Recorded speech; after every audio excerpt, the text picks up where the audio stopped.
নমস্কার বন্ধুরা, technical Purnendu YouTube চ্যানেলে আপনাদের সবাইকে স্বাগত জানাই। আজকে আমরা যে বিষয়টি নিয়ে আলোচনা করব, স্মার্টফোনে অ্যান্টিভাইরাসের প্রয়োজন আছে কি প্রয়োজন নেই।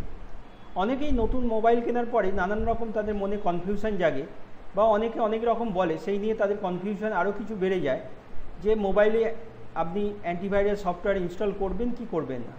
আসুন এই নিয়েই আমরা আলোচনায় এগিয়ে নিয়ে যাই। আলোচনার পরবর্তী অংশে যাওয়ার আগে বলি, আপনারা যদি আমাদের চ্যানেল সাবস্ক্রাইব না করে থাকেন তাহলে এই রকম ধরনের টেকনিক্যাল ভিডিও নিয়মিত দেখার জন্য অবশ্যই সাবস্ক্রাইব করুন। ভিডিওর নিচে লাল রঙের সাবস্ক্রাইব লেখা একটি বাটন পাবেন, এটি প্রেস করলেই আপনারা সাবস্ক্রাইব হতে পারবেন এবং এর জন্য আলাদা কোনো টাকা পয়সা লাগে না।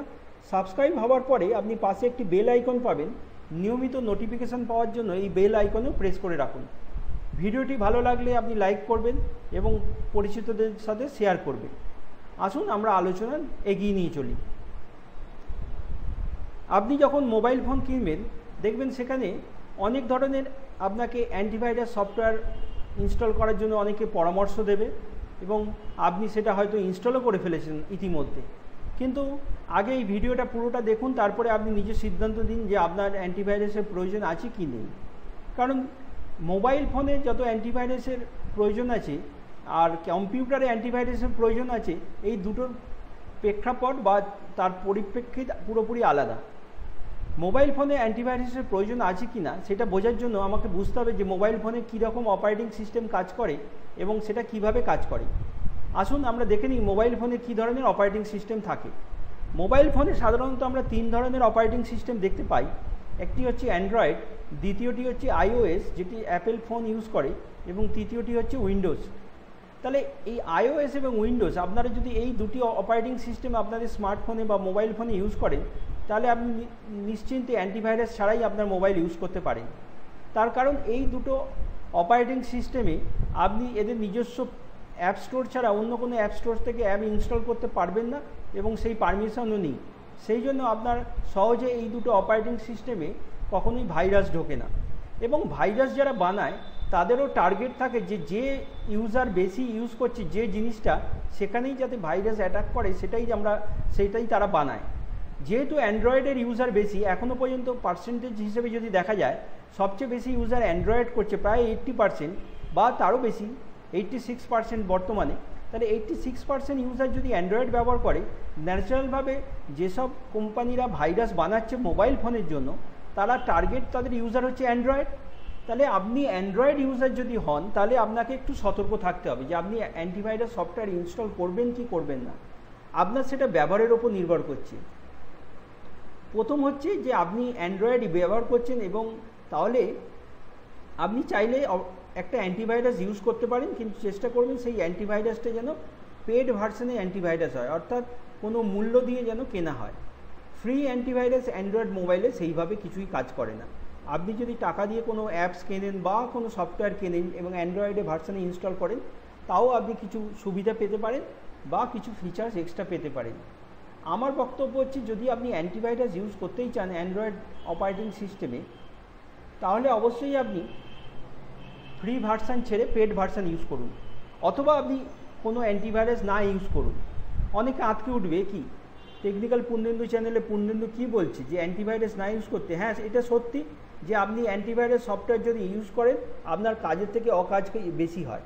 আপনার অ্যান্টিভাইরাস সফটওয়্যার যদি ইনস্টল থাকে আপনার ব্যাটারি বেশি পুড়বে, কারণ অ্যান্টিভাইরাস অ্যাপটি সারাক্ষণই আপনার কাজ করে যাচ্ছে ব্যাকএন্ডে এবং সমস্ত কিছু সে চেক করছে যে সেটি আপনার ফোনের জন্য দরকারি কি অদরকারি। এই অ্যান্টিভাইরাস সফটওয়্যারটাই নিজে প্রচুর পরিমাণে ব্যাটারি খরচ করছে এবং আপনার প্রসেসরকে সবসময় কাজ করাচ্ছে, যার ফলে আপনার প্রসেসর অনেক বেশি ব্যস্ত থাকছে। আপনার ফোনও অনেক সময় এর কারণে আপনার স্লো মনে হতে পারে বা ল্যাগ করতে পারে। তাই অ্যান্টিভাইরাস ইউজ করার থেকে না ইউজ করা ভালো। তাহলে আপনি কি পরামর্শ দেবো, আপনি যদি অ্যান্ড্রয়েড ব্যবহার করেন সবসময়ই আপনি গুগল প্লে স্টোর বা ট্রাস্টেড ওয়েবসাইট যেগুলো আছে সেখান থেকে আপনি অ্যাপ ইনস্টল করুন। অর্থাৎ আপনি আদার্স সোর্স থেকে অ্যাপ ইনস্টল করবেন না, কারণ পিসিতে যতভাবে বা কম্পিউটারে যতভাবে ভাইরাস ডিস্টার্ব করে বা ক্ষতি করে মোবাইল ফোনে করে না। কারণ মোবাইল ফোনের টেকনোলজি এবং পিসির যে সফটওয়্যারের টেকনোলজির দুটো ডিফারেন্স এবং সেখানে অন্যভাবে কাজ করে, আপনার অ্যান্ড্রয়েড ফোনে অন্যভাবে কাজ করে। তাহলে কারণ কম্পিউটারে বা পিসির মধ্যে ভাইরাস অ্যাটাক হওয়ার মেন কারণ হচ্ছে সেখানে পাইরেটেড সফটওয়্যার অনেক বেশি ইউজ হয় এবং অনেক বেশি সেখানে পাইরেটেড সফটওয়্যার চলার জন্যই আরও বেশি ভাইরাস অ্যাটাক হয়। আপনি যদি অ্যান্ড্রয়েড একটা অপারেটিং সিস্টেম হিসেবে আপনার মোবাইলে ইউজ করছেন, অ্যান্ড্রয়েডটা আপনার একটা নিজস্ব তার প্ল্যাটফর্ম আছে এবং সেটা আপনি রেগুলার আপডেট করুন, তাহলে আপনার ভাইরাস ঢোকার চান্স নেই। তাহলে আপনি যদি নিজস্ব অন্য কোনো সোর্স থেকে কোনো ক্র্যাক ভার্সন সফটওয়্যার ইনস্টল না করেন, তাহলে আপনার মোবাইলে চট করে কিন্তু ভাইরাস ঢুকবে না। এবং দেখা গেছে যে যারা রেগুলার আপডেট করে আপনার অ্যান্ড্রয়েডের ভার্সন বা অ্যান্ড্রয়েডের বিভিন্ন সিকিউরিটি প্যাচ, তাদের মোবাইলে ভাইরাস প্রায় অ্যাটাক করেই না। তাই আমার সাজেশন হচ্ছে আপনি অ্যান্টিভাইরাস ইউজ না করা, এবং যদি করতেই হয় ফ্রি অ্যান্টিভাইরাস ছেড়ে আপনি পেড ভার্সনে অ্যান্টিভাইরাস যান। অনেকে পেড ভার্সনে অ্যান্টিভাইরাসের ক্র্যাক ভার্সন ইউজ করছে, সেটা আরও মারাত্মক। অর্থাৎ সেখানে আগে থেকেই হয়তো কোনো ম্যালওয়্যার বা স্পাইওয়্যার ঢুকে আছে যেটা আপনার মোবাইলে সেটা ক্ষতি করবে।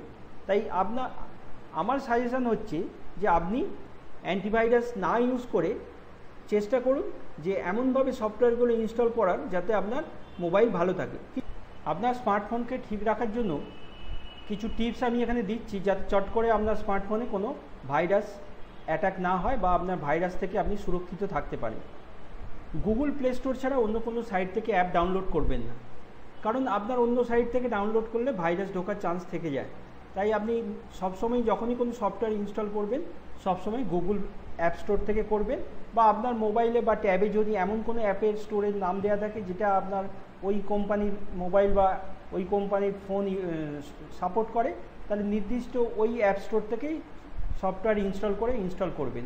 বাইরে থেকে অর্থাৎ আউটসাইড থেকে কখনোই কোনো সফটওয়্যার বা ক্র্যাক করা ভার্সনের কোনো সফটওয়্যার ইনস্টল করবেন না, সেটা আপনার মোবাইলের পক্ষে ক্ষতিকর হবে। অনেক সময় অনেক ভাইরাস আছে যারা শুধুমাত্র রুট করা ফোনে ক্ষতি করে। তাই আপনি ফোনকে রুট করার আগে থেকে জেনে নেবেন যে রুট করার কী সুবিধে কী অসুবিধে, তারপরে আপনি ফোনকে রুট করবেন। কারণ রুট করা ফোনে সহজে অনেক সময় অ্যান্টিভাইরাস সফটওয়্যার থাকুক আর না থাকুক ভাইরাস অ্যাটাক হয়। তাই আপনি ফোনকে রুট করবেন না, বা করলেও আপনি সেটা বুঝে শুনে তারপরে আপনার ফোনকে রুট করবেন। এছাড়া অচেনা লিঙ্ক থেকে কোনো অ্যাটাচমেন্ট ফাইল ডাউনলোড করবেন না বা সেটা ওপেন করবেন না। এইভাবে যদি আপনি অচেনা লিঙ্ক থেকে কোনো কিছু অ্যাটাচমেন্ট ডাউনলোড করেন এবং ওপেন করেন, তাহলে সেটি আপনার ফোনের ক্ষেত্রে ক্ষতিকর হতে পারে। আজকের ভিডিও এই পর্যন্তই।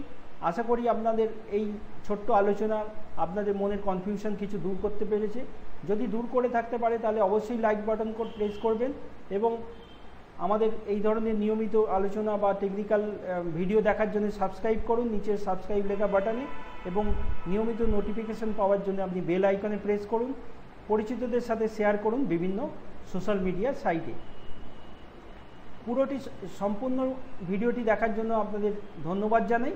আপনাদের মনে যদি কোনো প্রশ্ন থাকে তাহলে নিচের কমেন্ট সেকশানে সেই প্রশ্ন লিখে জানাবেন, আমরা সেটি উত্তর দেওয়ার চেষ্টা করব, বা সেই সমস্ত প্রশ্ন উপর ভিত্তি করে আমরা পরবর্তী সময়ে আবার ভিডিও বানাবার চেষ্টা করব। আজকে ভিডিও এই পর্যন্তই। ভালো থাকবেন, সুস্থ থাকবেন, দেখা হবে আবার পরের ভিডিওতে।